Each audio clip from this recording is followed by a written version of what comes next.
Nagsimula ang charity group noong pinasok ko ang larangan ng social media. So before ko pinasok yan, nagkaroon na ako ng history pagdating sa charity. Kasi nung time na COVID, during COVID, ay nagkasakit kaming buong pamilya. Habang nag-online ako, mayroong tumulong sa amin ng mga friends namin, mga charity foundation, Islamic community, sa embassy at iba't ibang mga grupo about charity. So yun, so sabi ko, soon darating ang araw na hindi man ako makatulong individual, ay maging instrumento man lang.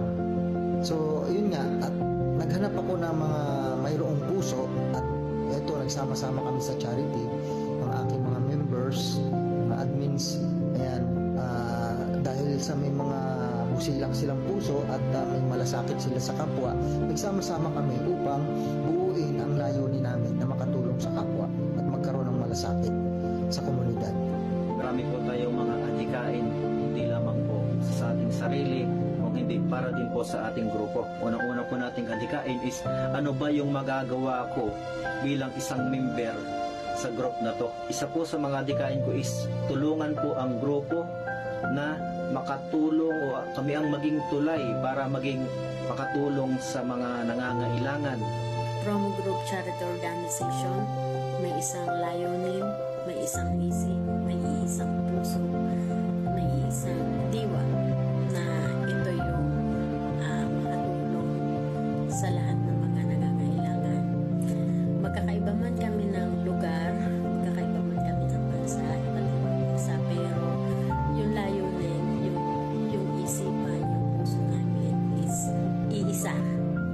Ito yung makatulong sa mga tao na nangangailangan, lalong-lalo higit sa mga bata na naulila na sa wala ng mga magulang at sa mga matatanda na mayroong kapansanan. Ito yung pangarap ng aming grupo, ang makatulong.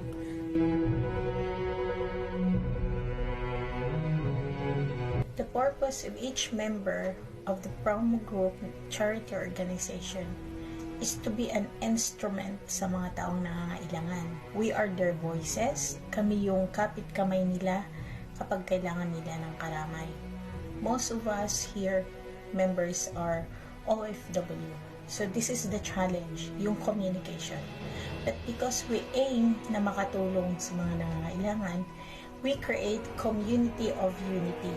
Kasi nagkakaisa kaming lahat. Nagkakaisa kami dahil gusto namin makatulong sa kapwa, dahil gusto namin gumawa ng tama sa kapwa. Nagkakaisa kami dahil yun yung passion namin, ang makatulong. Naniniwala din kami na when we shared, we are more blessed.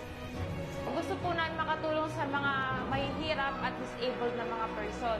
Binuo po namin ang grupong ito upang kami ang maging boses, kamay at daan ng mga gustong ipaabot ang kanilang tulong sa kapwa nating mahihirap at mga taong kailangan ng kalinga sa oras ng kagipitan. Ang purpose po ng ating grupo ay sumusimbolo ng disiplina, pagkakaisa at pagiging pantay-pantay ng tao na may pagmamahal at respeto sa bawat isa. Pumasok tayo dito sa Promo Group Charity, hindi naman ibig sabihin na pataasan tayo ng kaalaman, patarasan tayo ng isipan.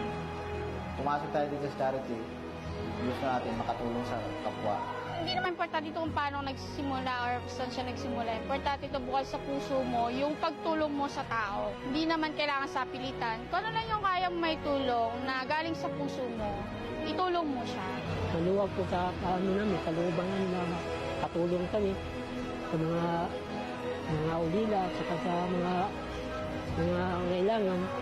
Ginagawa po namin ang lahat para po makapaghatid ng tulong sa lahat ng mga nangangailangan. Yan po ang mga unang-una nating adhikain at ano ba ang magagawa ko bilang isang member ng charity kung hindi ang tumulong sa mga nangangailangan. Tulungan ang grupo na makapagbigay ng tulong sa abot ng aming makakaya.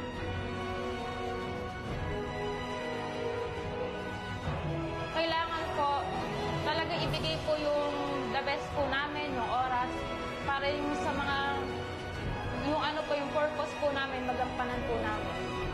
Sa akin naman may papaya sa akin mga members Siyempre, una sa lahat, smile lang, relax lang. And then, sana sa ating pagtulong, hindi tayo mag-aalinlangan. Sama-sama tayong lahat.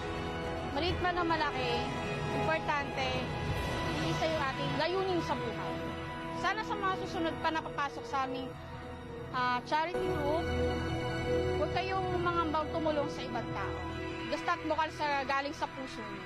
Yung may papayo ko po, sumunod lang po tayo sa adikain po at saka sa bata. Ano yung natin sa loob ng bahay ng charity at organization.